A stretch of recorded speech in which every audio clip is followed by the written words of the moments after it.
Hello good morning student, class third. आज हम आपका सब्जेक्ट हिंदी पढ़ेंगे। आज हम क्लास थर्ड का हिंदी पढ़ेंगे, पार्ट नंबर 4 जिसका नाम है हमारा सर्वदमन। पार्ट नंबर 4 का नाम है सर्वदमन। सर्वदमन का मतलब होता है बहुत ही शक्तिशाली, बहुत ही साहसी।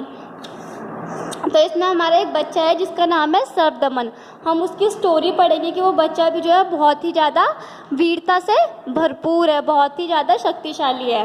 तो हम स्टार्ट करते हैं कि वो बच्चा किसका है, या उस बच्चे का ऐसा उसके अंदर क्या है जो उसका नाम सर्वदमन रखा, और ऐसा क्यों हमें लगता है कि वो बहुत ही साहसी और शक्तिशाली है। तो स्टूडेंट, बहुत पुरानी बात है। पुरु वंश में एक राजा हुआ दुष्यंत।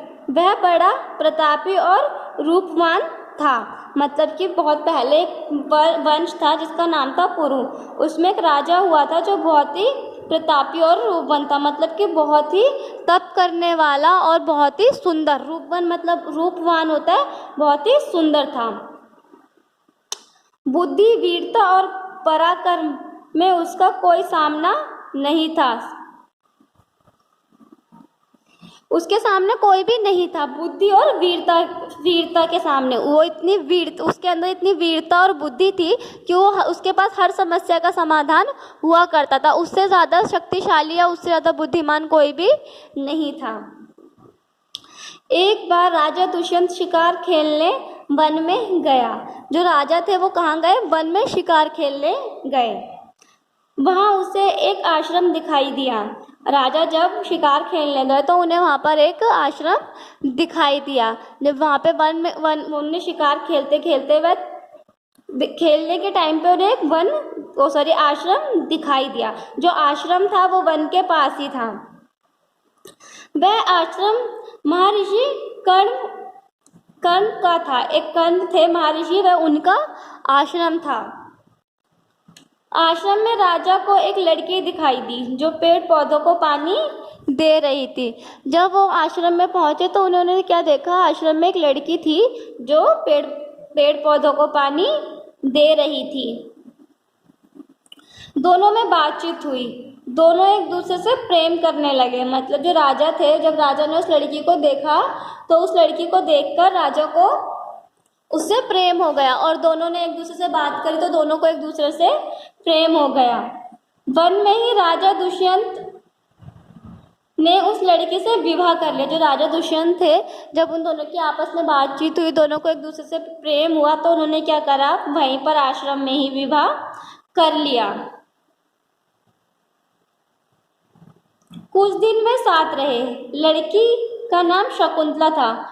वो जो राजा था कुछ दिन शकुंतला के साथ वहीं पर रहा। जो वो लड़की थी जो पेड़ पौधों को पानी दे रही थी आश्रम में, उसका नाम शकुंतला था। वो दोनों कुछ दिन साथ ही रहे, आश्रम के अंदर वो साथ ही रहे। शकुंतला को बाद में बुला लेने का वचन देकर दुष्यंत अपने महल लौट आया।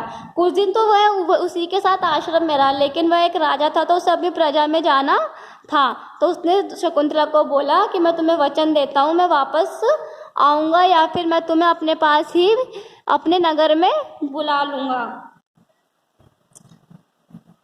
ये कहकर जो राजा था वो क्या करा? अपने महल को लौट गया, अपने महल में वापस चला गया। देखकर राजकाज में फंसे रहने के कारण दुष्यंत शकुंतला को शीघ्र नहीं बुला पाया। जो यहाँ पे हमारा राजा था, जब वो अपने महल में लौट गया तो वो राजकाज में इतना फंस गया कि वो शकुंतला को अपने पास नहीं बुला पाया। इसी बीच शकुंतला की एक छोटी सी भूल से नाराज होकर दुर्वासा ऋषि ने उसे शराप दे दिया। मतलब कि जो वहाँ के वो जो महर्षि थे, उन्होंने शकुंतला को शराप दे दिया। उन्हें यह शकुंतला की बहुत बड़ी गलती लगी तो उन्होंने शकुंतला को शराप दे दिया। गलती ये थी कि उसका पति उसे भूल जाएगा। उसे शराप दिया था कि उसका जो पति है वो उसे भूल जाएगा। कुछ दिन के बाद शकुंतला को आश्रम से विदा कर दुष्यंत के पास भेजा गया। ऋषि ने तो उसे शराप दे दिया था कि उसका पति उसे भूल जाएगा, लेकिन फिर भी कुछ दिन के बाद उस शकुंतला को आश्रम से विदा कर दिया, आश्रम से भेज दिया राजा के पास। पर शाप के प्रभाव के कारण दुष्यंत ने उसे नहीं पहचाना। मतलब कि जो उसे तो शराप मिला था कि उसका पति उसे नहीं पहचानेगा, तो इसी शराप के कारण राजा ने उसे नहीं पहचाना। राजा को पहचानना था कि ये तो मेरी पत्नी है। जब उसे श्राप के कारण वह उसे भूल गया था कि वह उसकी पत्नी है। दुष्यंत ने उसे नहीं पहचाना और अपमानित करके दरबार से बाहर निकाल दिया। दुष्यंत ने उसे पहचाना ही नहीं कि ये तो मेरी पत्नी है, तो उसे क्या करा, महल से निकाल दिया। महल से जाने के लिए बोला। अपमानित शकुंतला मरीचि ऋषि के आश्रम पहुंची। जो अपमानित शकुंतला मतलब जो शकुंतला को अपमान करके निकाल दिया, तो वो दूसरे आश्रम में पहुंच गई, क्योंकि उन्हें उसे पहले आश्रम से भी निकाल दिया गया था और उसके पति ने भी उसे नहीं पहचाना, तो इसीलिए उसने क्या करा, वो दूसरे आश्रम पहुंच गई। वही आश्रम में शकुंतला का पुत्र हुआ। ऋषि ने उसका नाम रखा सर्वदमन, अर्थात सबका दमन करने वाला। जब वो उसके आश्रम में पहुंच गई तो वहां पे एक शकुंतला का पुत्र हुआ, जो ऋषि ने उसका नाम रखा था सर्वदमन, जो सबका दमन करे। उसके शकुंतला के पुत्र का नाम रखा गया सर्वदमन। राजा दुष्यंत के बाद में शकुंतला से विवाह की बात याद आई तो उसने शकुंतला को ढूंढने की बहुत कोशिश करी। जब बाद में राजा को अपने विवाह की याद आई कि उसने शकुंतला से विवाह किया था, तो उस राजा ने शकुंतला को ढूंढने की बहुत कोशिश की, परंतु वह नहीं मिली, क्योंकि शकुंतला तो दूसरे आश्रम में पहुंच गई थी, तो इसी वजह से वो राजा को नहीं मिली। वह बहुत पछताया। उधर मरीचि ऋषि के आश्रम में पल रहे अपने पुत्र के बारे में भी राजा कुछ नहीं जानता था। मतलब कि उसको ये भी नहीं पता था कि उसका कोई पुत्र हो गया है और वो मरीचि के आश्रम में रहता है।